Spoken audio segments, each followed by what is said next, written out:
This video is a walkthrough of the higher tier paper 2 calculator paper from June 2018.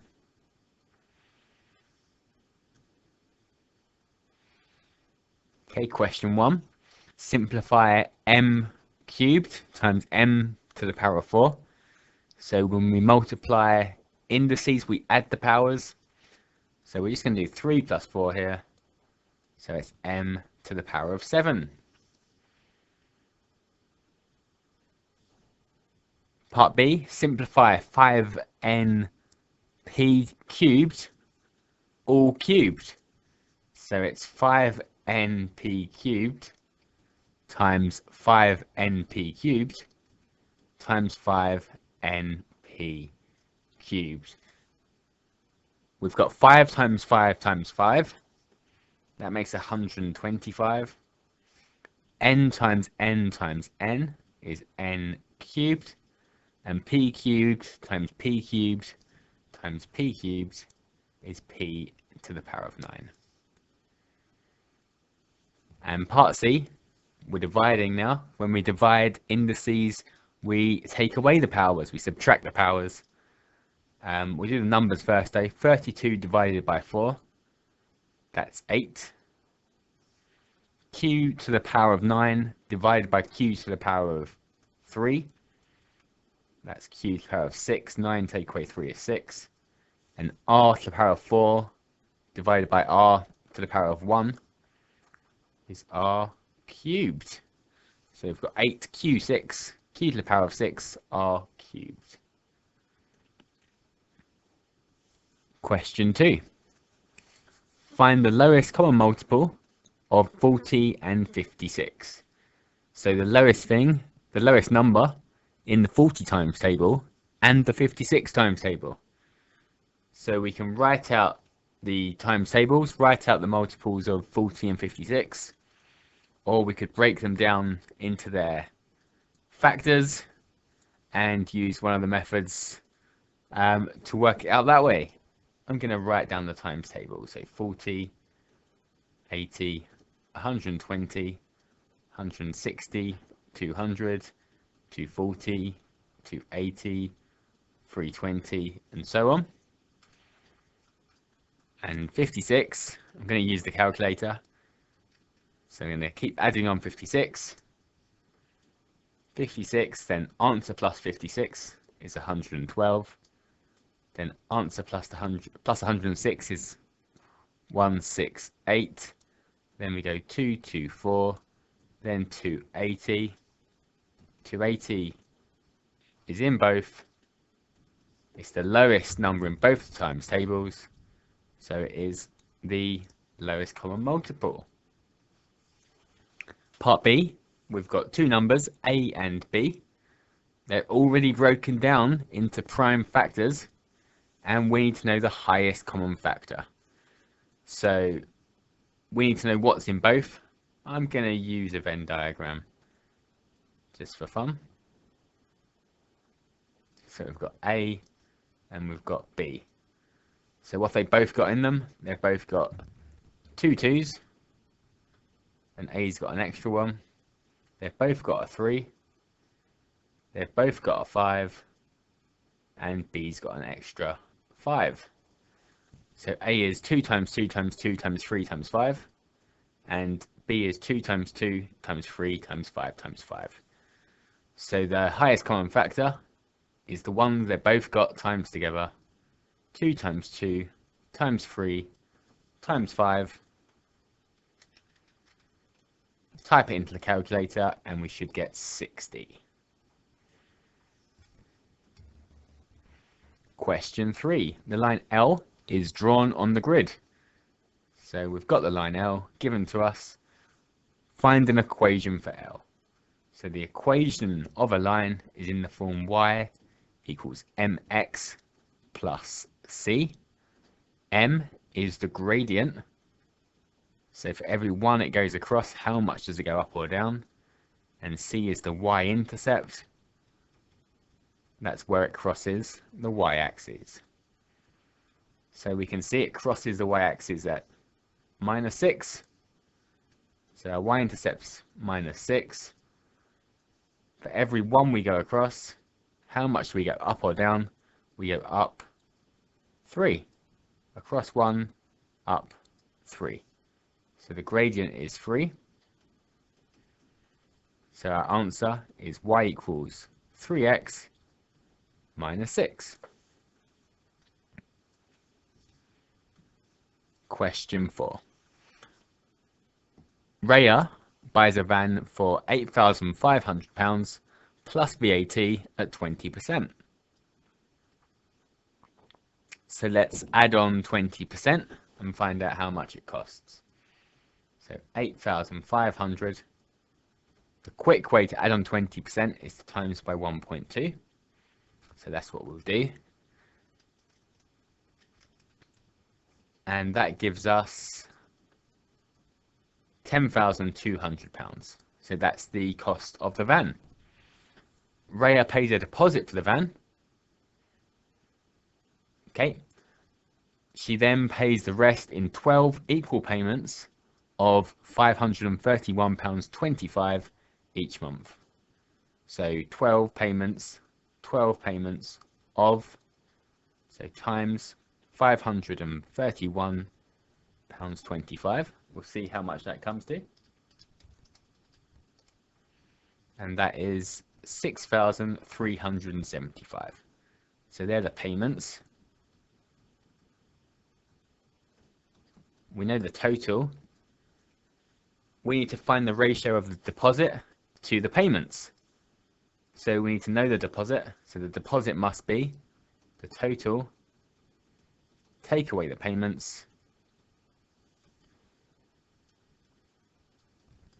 So type that into the calculator and we get 3,825. So that will be our deposit. Find the ratio of the deposit to the 12 payments. So deposit goes first, 2 goes second, the payments. Give your answer in its simplest form. So we need to simplify this. What we can do is we can write it as a fraction and the calculator will simplify it for us. So just type that into the calculator, type in the fraction, and it comes out as 3/5. So we can simplify the deposit to 3 and the payments to 5. So the answer is 3 to 5.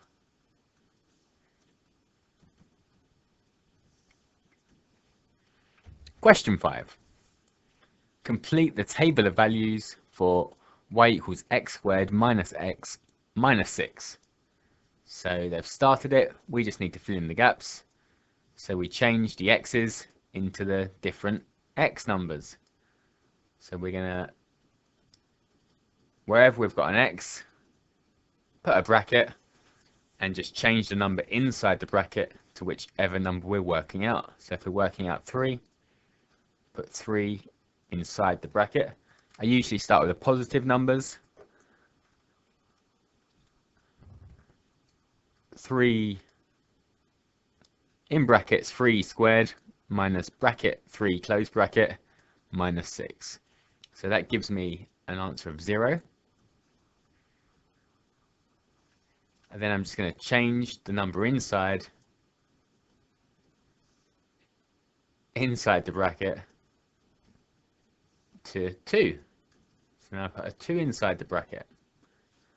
So I'm just clicking back on the calculator, changing the 3's into 2's, and I've got -4.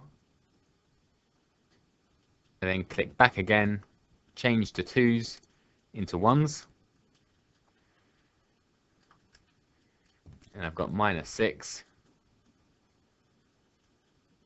You can put in 0 just to check it gives -6. Put in -1. That gives -4. And you can see a symmetrical pattern here. And -2 will give us 0. So now we're just going to plot it on the grid. So we've got minus 3, 6, minus 2, 0, minus 1, minus 4, 0, minus 6, 1, minus 6, 2, minus 4, and 3, 0. And now we're going to join it up with a smooth curve as best as we can.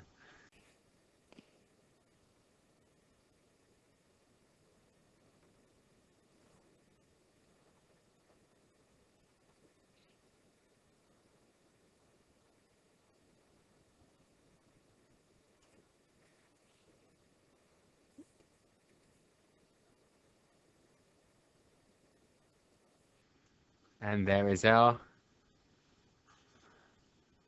graph. Okay, part C. Use your graph to find estimates of the solutions to the equation x squared minus x minus 6. That's the graph we drew. So we drew y equals x squared minus x minus 6. And we want to know where it's equal to minus 2. So when y is minus 2. So when y is minus 2. How can we do that? We draw the line y equals minus 2. So when y is minus 2, that's all the way along this line. We want to know what x is. So that's our answers here and here. So because of my poor drawing, I'm not going to get the perfect answers here. You should get something between 2.5 and 2.7. So this side looks fine, and it should be between minus 1.5 and minus 1.7. So my answers would have been fine, even though my drawing's awful. So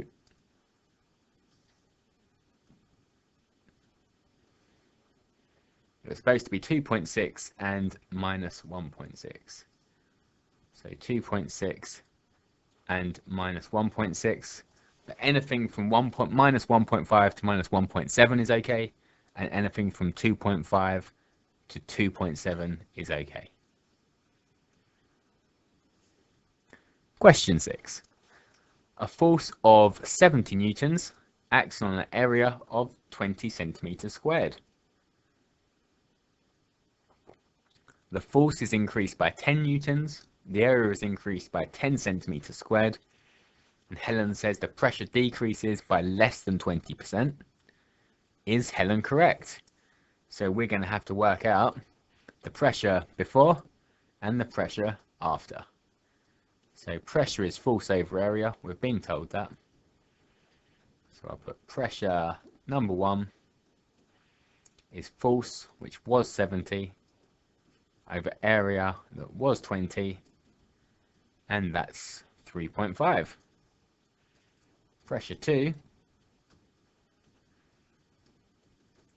so they've both gone up by 10, so now it's 80 over 30, and that is 2.6 recurring.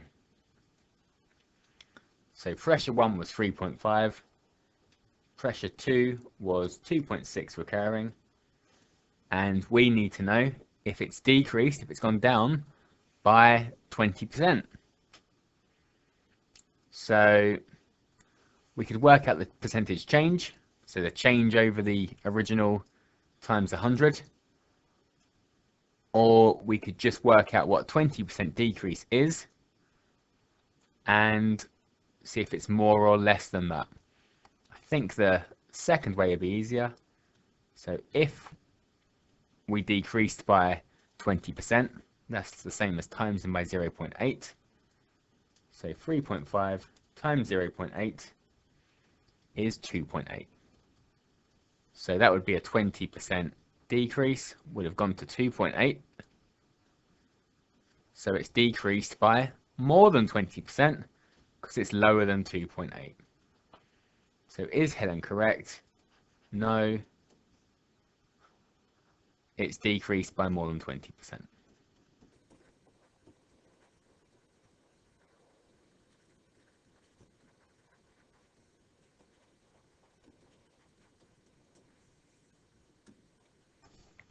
Okay, question 7.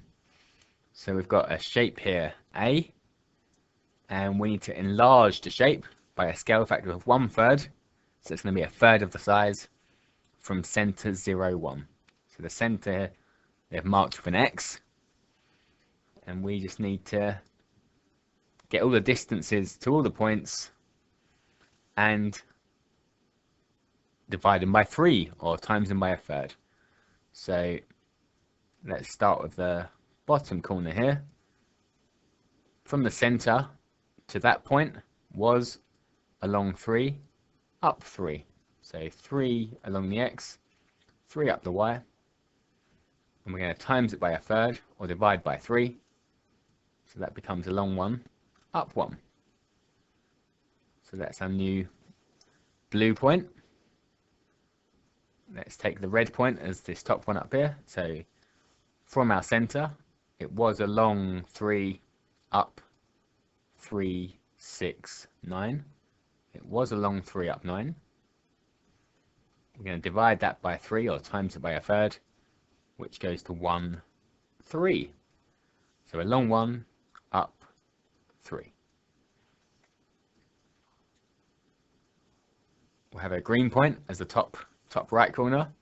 So it was along 6, up 3, 6, 9.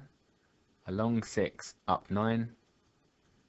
Times that by a third, which is 2, 3.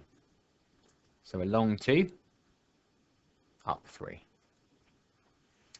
And one more point, that's the purple point, it's going to go here.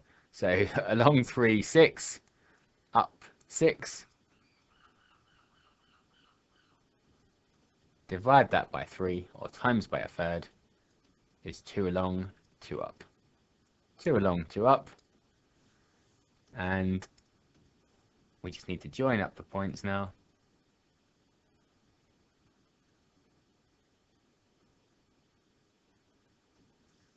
And that is our new shape. Question 8. 60 people were asked if they prefer to go on holiday in Britain or in Spain or in Italy. And it's going to be one of the two-way table ones. So it's going to be, we've got male and we've got female. And we've got Britain, Spain, Italy. So we're going to have a table.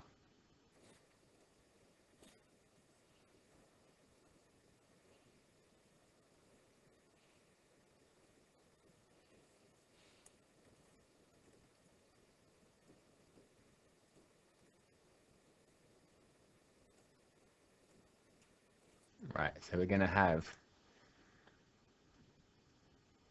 male, female, total, Britain, Spain, Italy, total. So 60 people were asked, that's the total of the totals. 38 were male, so 38. That means we had 22 female. 11 of the 32 people who said Britain, so 32 said Britain, 11 were female, which means 21 were male. 8 male said Italy. So we can work out this gap here. 38 take away 8. We've got a calculator if we need it. 38 take away 8 is 30. Take away 21, that's 9. 12 people said Spain. So we can work out this gap. 12 take away 9 is 3. And we don't actually need to complete it. Seems a shame not to. I'm going to finish it. 11 plus 3 is 14. So we need another 8 there, which means we've got 16 here. And we can check 32 plus 12 is 44, plus 16 is 60. So one of the females is chosen at random. What is the probability that this female said Spain? So female Spain is 3 people. It's out of only the females. So there's only 22 people that could be asked. So it's 3 said Spain out of 22. So it's 3 over 22. Question 9. Jean invests £12,000 in an account paying compound interest for 2 years. In the first year, the interest rate was X, and at the end of the first year, the value of Jean's investment is £12,336. In the second year, the interest rate is X over 2.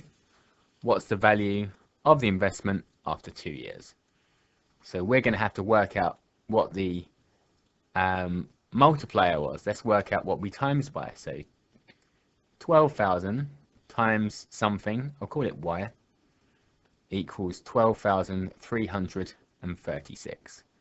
So to work out Y, I'm going to divide by 12,000. Divide both sides by 12,000.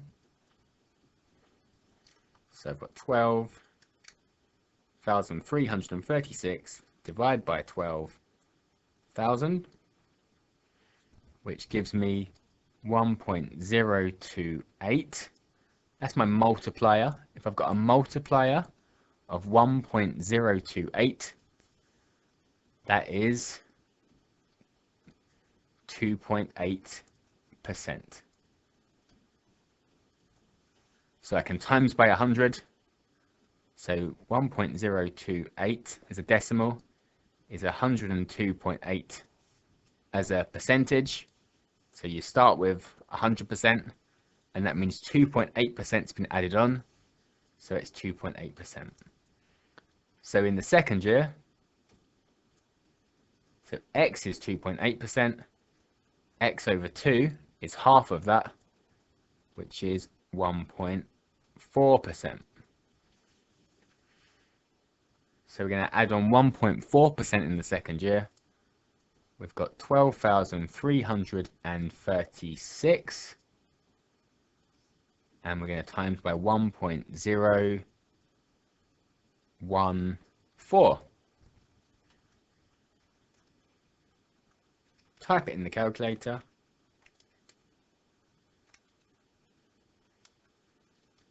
And we get out £12,508, and to 2 decimal places, that's 70p.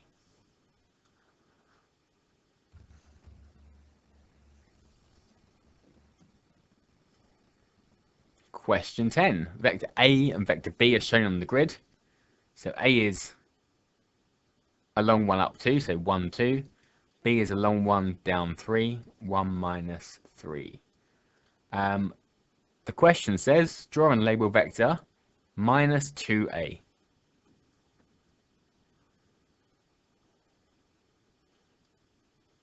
So there's 2a's, and if it's minus, it's going to be going backwards. A is a long one up 2. Times it by minus 2 is back 2, down 4. So we want to go back 2, down 4. So that's minus 2a.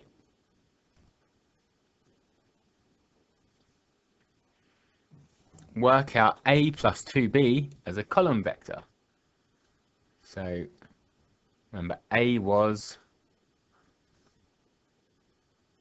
a long one up 2. So we write that as 1, 2. Change in x first, then the change in the y. B is a long 1 down 3.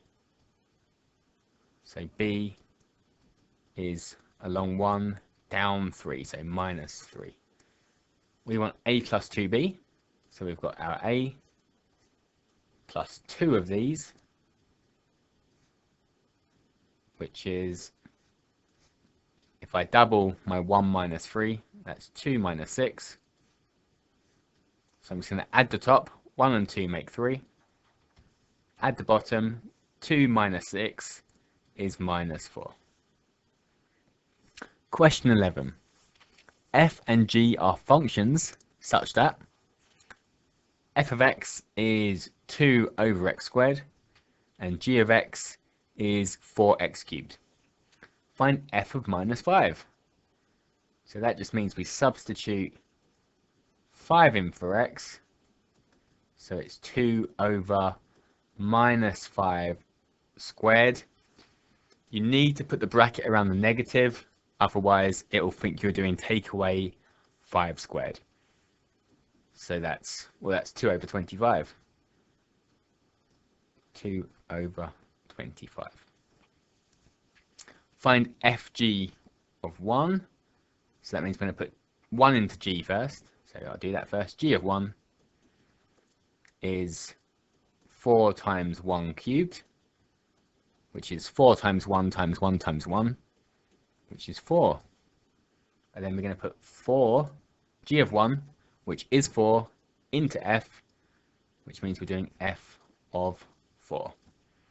So it's 2 over 4 squared. Again, we can use the calculator here. It's 2 over 16, which is 1/8.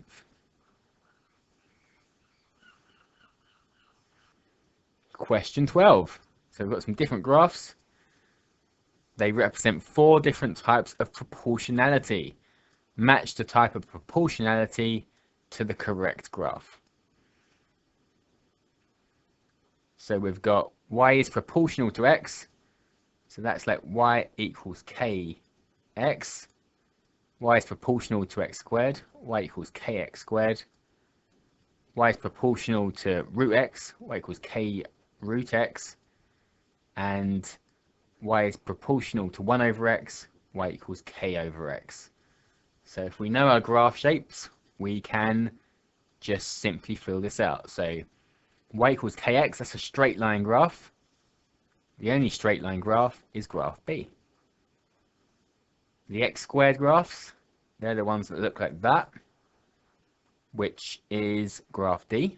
It's obviously cut off halfway through.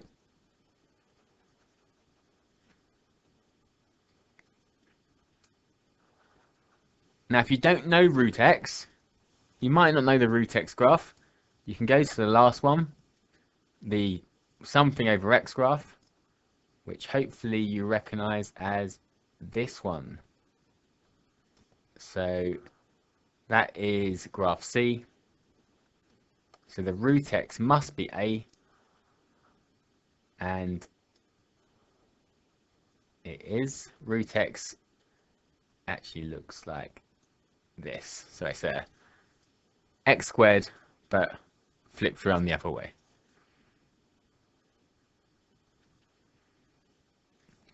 Okay, question 13. So we've got looks like a circle theorem question here. And the question says, A, B, C, and D are points on the circumference of a circle. So we can see that from the diagram. Center O. FDE is a tangent to the circle.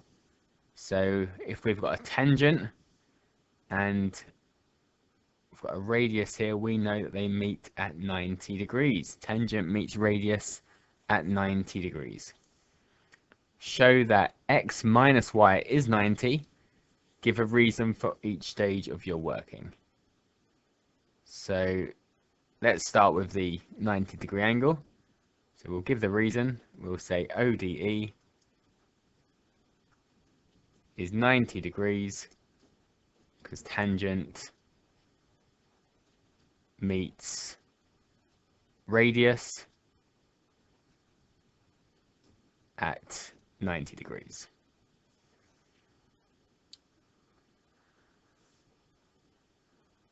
Then we're going to say So this whole angle here. So whenever you've got a triangle in a circle, you can look for the alternate segment theorem. So the entire angle, so BDE, angle BDE is equal to y, and that's called the alternate segment theorem. So y is equal to BDE because it's the alternate segment theorem. Whenever you have a triangle in a circle, the angle it makes with the tangent is equal to the angle that the triangle makes.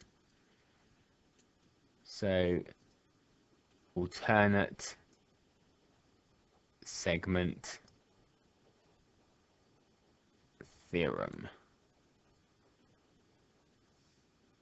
So if the whole of BDE is y, that's equal to x plus 90, because they make up that same area. So y equals x plus 90, and if I take away x from both sides, y minus x equals 90. So I'm also going to say here BDE equals x plus 90. Therefore, y equals x plus 90.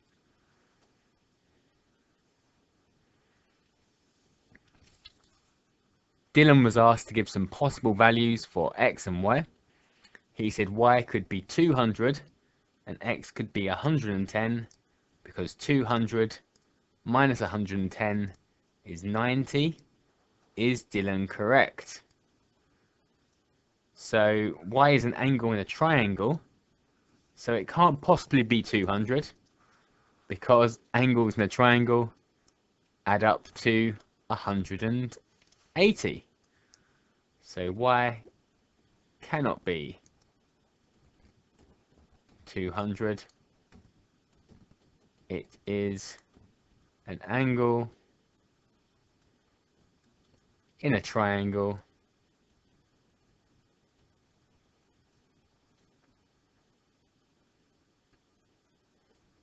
it must be less than 180.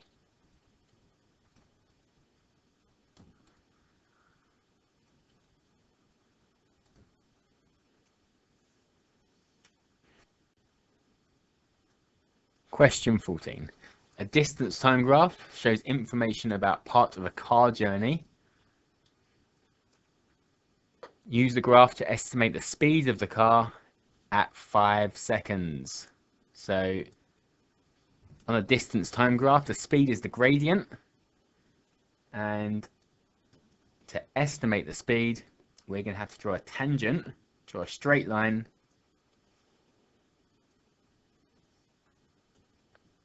that just touches the graph when the time is at 5.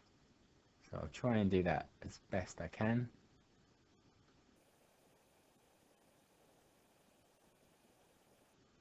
We'll go with there. Something like that, so a straight line that touches at x equals t equals 5, and we're just going to work out the gradient of this line. So we'll pick some good points. I'd say that's it. And on 3 and 0, and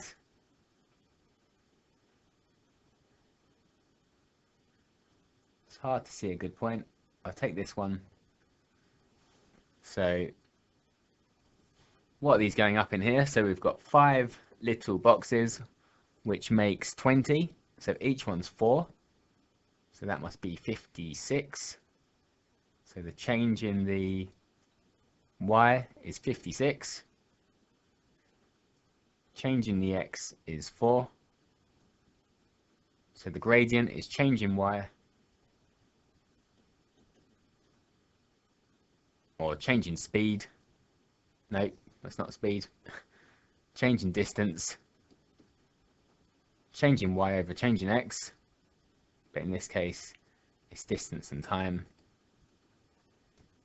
So it's 56 over 4, which is 14 meters per second.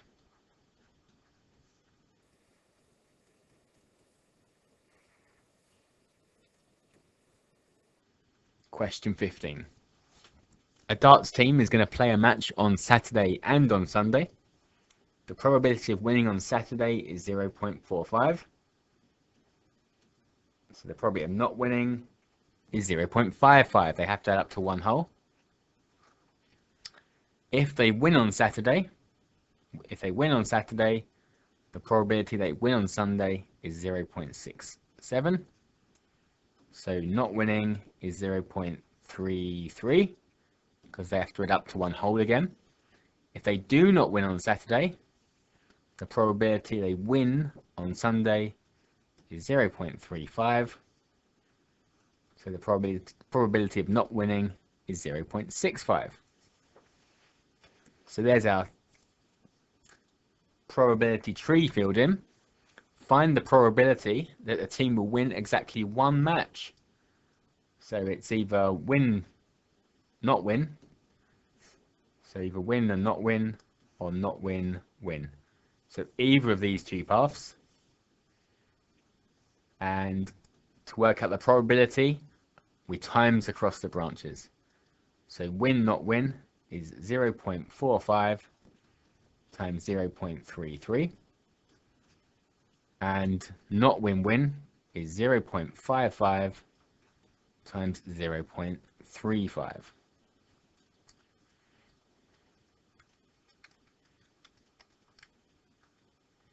Just type it into the calculator now.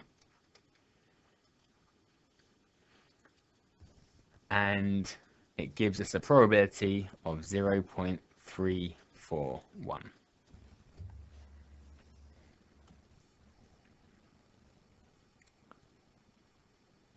Okay, question 16. On the grid, draw the graph of x squared plus y squared. So this is a circle. And the equation of a circle with a center in the 0 is x squared plus y squared equals the radius squared. So if 12.25 is radius squared, 12.25 is the radius squared. If I square root, so square root 12.25, the radius is 7/2 or 3.5. So I'm drawing a circle with the center at 0 and a radius of 3.5.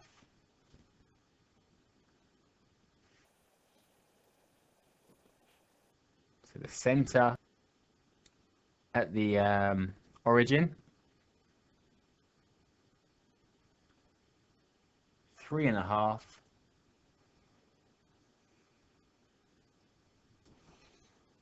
So hence find estimates for the solutions of the simultaneous equations. So simultaneous equations on a graph is just where the two lines intersect. So this line's been drawn already. So we're just going to draw this line. So 2x plus y equals 1. You can either leave it like that or rearrange it. So take 2x on both sides and have y equals 1 minus 2x. It's going to be a straight line graph. We'll just work out some points. Let's do 0, 1, 2, 0, 1, 2. That should do us. So 1 take away 2 times nothing. 1 take away nothing is 1. 1 take away 2 times 1. 1 take away 2 is minus 1. And 1 take away 2 2's. 1 take away 4 is minus 3. So we've got 0, 1.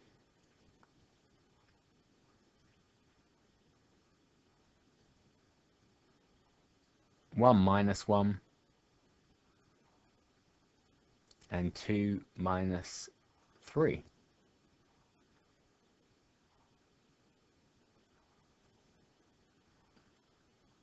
So we'll draw the straight line.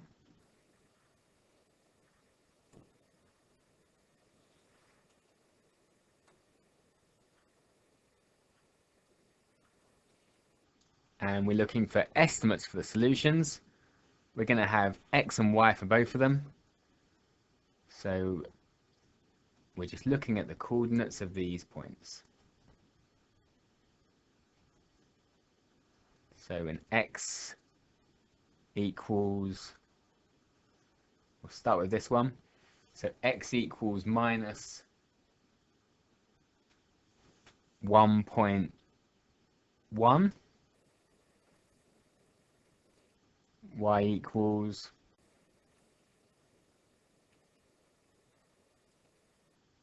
3.3,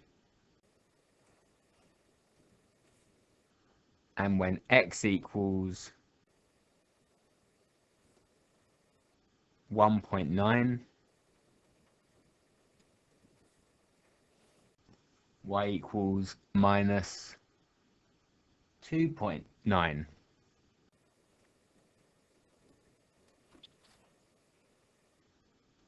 There'll be a range of values that you'll be allowed for them. Question 17. The histogram shows some information about the times taken for some students to finish a puzzle. Complete the frequency table for this information. So the first one, the 0 to 5, has got a frequency of 4, which means it's got an area of 4. And it's 5 times 0.8, which makes 4. So we just need to times the base by the height, because in a histogram the frequency is the area. So the area of the bar tells us how many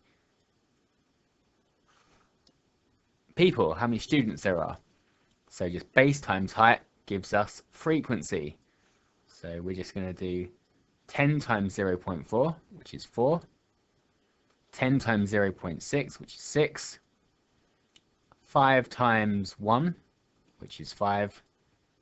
And 20 times 0.2, which is 4. So we're just going to fill out the table, 4654.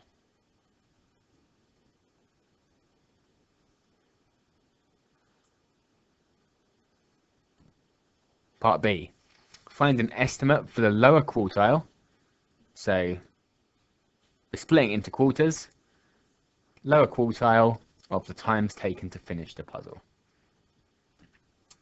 So how many people were there? 4 plus 4 plus 6 plus 5 plus 4. Type it into the calculator. There were 23 people. For the lower quartile, so we'll use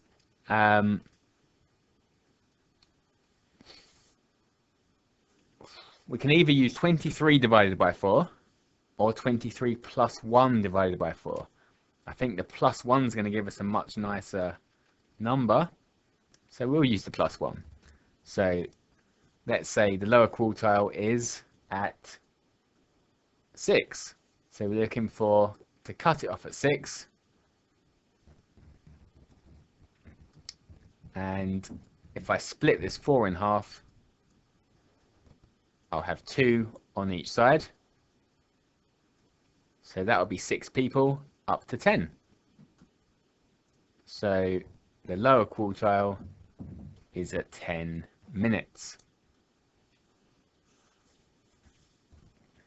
Okay, question 18. A, B, C, D, E, F, G, H is a cuboid.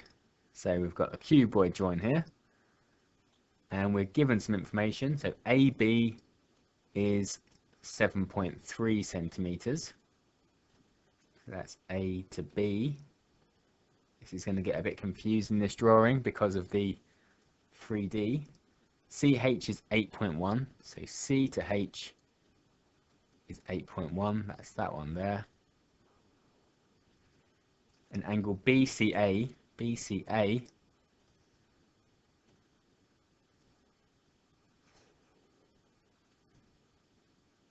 is 48 degrees. Find the size of the angle between AH. AH is the diagonal all the way across the cuboid. and the plane ABCD. So we're working out this angle here. So that's our x. So we're going to have this triangle here, this right angle triangle floating in the air, and that is our x there. We know we've got 8.1 up here. We're going to need to know another side. So we're going to use this triangle ABC. So I'm going to draw ABC separately, so it looks like a right angle triangle and not distorted. So I've got ABC here, which is a right angle triangle, with AB being 7.3 and BCA as 48 degrees. So I'm going to work out the length AC to go into my second triangle. So we're going to use our SOHCAHTOA. So we've got the hypotenuse here, the opposite here, and the adjacent, which we don't know and don't care about. So we're going to be using the SOH, so sine with the angle equals O over H. So sine 48 equals 7.3 over x. If we times by x, times both sides by x, and then divide by sine 48, we get x is 7.3 over sine 48. So I'm going to type it into the calculator.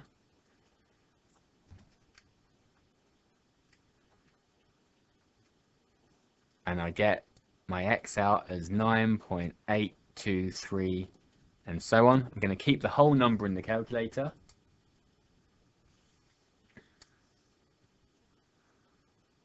So that is the diagonal here. I'm going to draw this triangle out separately as well.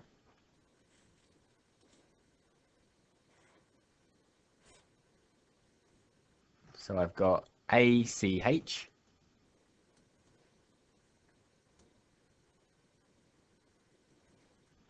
A, C, and H.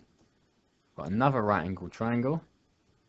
I just worked out AC to be my 9.823 and so on, but I've kept the whole number in the calculator. This is our angle we're working out, and we know that CH is 8.1. So we've got another SOHCAHTOA question. We've got the opposite, and we've got the adjacent in the question this time. H isn't in the question, so we're going to use TOA, which is tan. So tan with the angle is O over A. So tan x is 8.1 over my previous answer. And so x is going to be shift tan 8.1 over my previous answer. So I'm just going to type that into the calculator.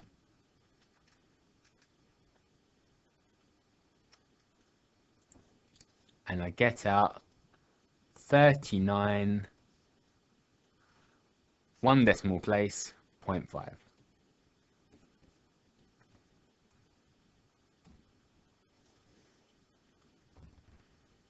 Okay, question 19. Shape S is 1/4 of a solid sphere, center O. So we've been given the volume and surface area for a whole sphere, and we've got 1/4 of it.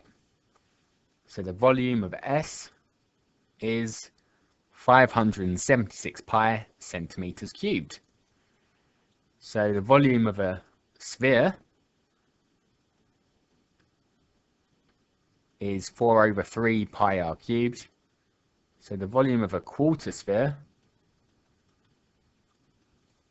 is 1/4 of this. So if I divide this by 4, it's just 1/3 pi r cubed. So 1/3 pi r cubed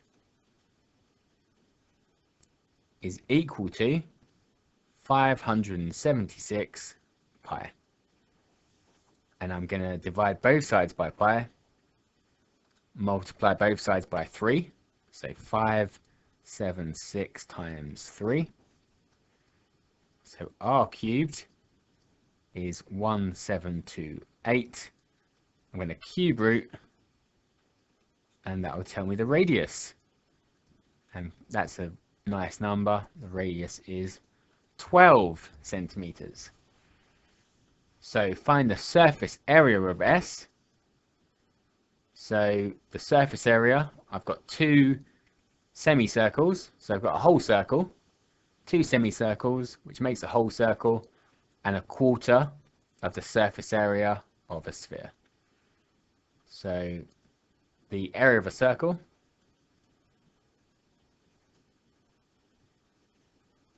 is pi times the radius squared. So it's pi times 12 squared, which is 144 pi. I'm going to leave that for now as 144 pi. And the surface area of a quarter of a sphere, so the part that would have made the sphere, is, well, it's going to be pi r squared. So for a quarter sphere, it's just pi r squared. 4 pi r squared, a quarter of that is 1 pi r squared, which is, of course, what we've just worked out. So 144 pi. So the total surface area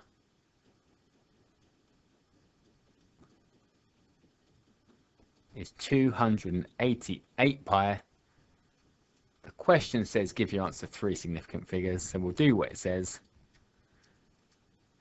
288 pi, and press the SD button to 3 significant figures is 905 centimeters squared. Question 20. Martin did a question. He's rationalizing the denominator. So he's multiplied top and bottom by 2 minus root 3, which is what he should do. So we're happy with that. He's then expanded the top, which seems okay. And he's expanded the bottom, which he hasn't done properly, because he should have got a negative 3 here.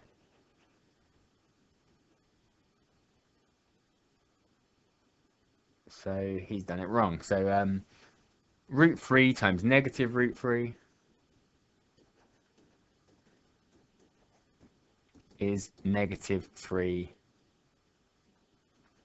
not positive 3.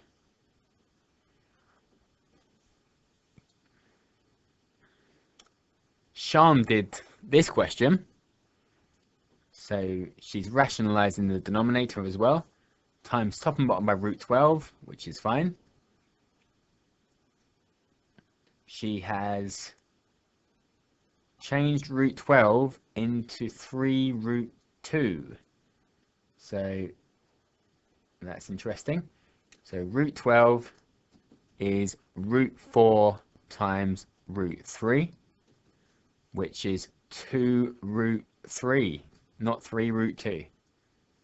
So root 12 equals 2 root 3, not 3 root 2. 21. Jackson is trying to find the density in grams per centimeter cubed of a block of wood. The block of wood is in the shape of a cuboid, and he's using rounded numbers, so it's going to be a bounds question. So we'll have the length is 13.2 centimeters, correct to the nearest millimeter. So if we're at 13.2, the one above is 13.3, the one below is 13.1. So the lower bound is 13.15, and the upper bound is 13.25. For the width, it's 16.0. The one above 16.1. The one below is 15.9. So our lower bound is 15.95. And our upper bound is 16.05. And the height is 21.7.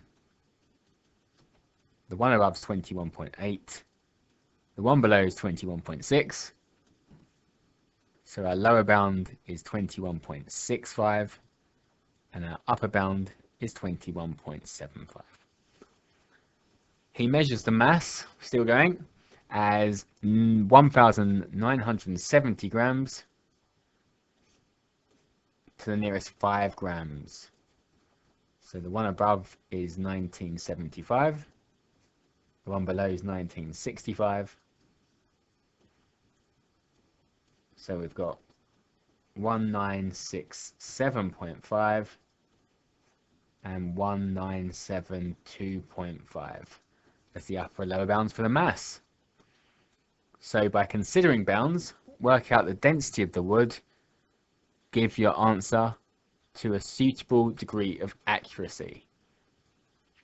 So density is mass over volume. We'll start with that.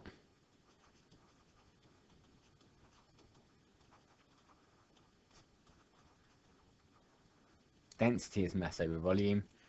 So the upper bound for density will be the upper mass divided by the lower volume, because if we want to get a bigger answer, we divide by a smaller number, and then the lower density, the lower bound for density will be the lowest mass divided by the upper volume. So for the upper bound for density, we're going to take the upper bound for the mass, which was 1972.5, and divide by the lower bound for the volume. So the volume of a cuboid is length times width times height. So the length times the width times the height. And the lowest bound for the volume is going to be all the lower measurements times together. So 13.15 times 15.95 times 21.65. And the lower bound for the density is going to be the lower mass, which is 1,967.5 divided by the upper volumes. So it's 13.25 times 16.05 times 21.75. So we're going to type these into the calculator, and we will see what we get out as our upper and lower bounds for density.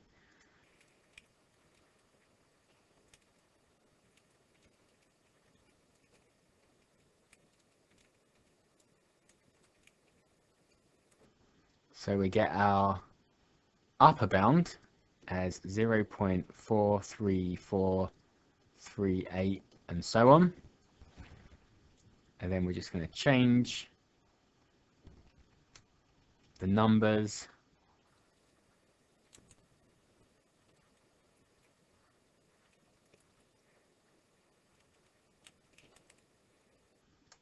and we get our lower bound for density is 0.4253 and so on. So the question says, give your answer to a suitable degree of accuracy, and you must have a reason for your final answer. So what do they both round to? So they both round to 0.4, to one decimal place or one significant figure. They both round to 0.43, but then for the third decimal place, they wouldn't round to the same thing. So we're going to give our answer as 0.43 grams per centimetre cubed. And the reason is the upper density and lower density bound for the upper bound for density and the lower bound for density both round to 0.43, and then you can put 2dp or 2sf, and that's our answer.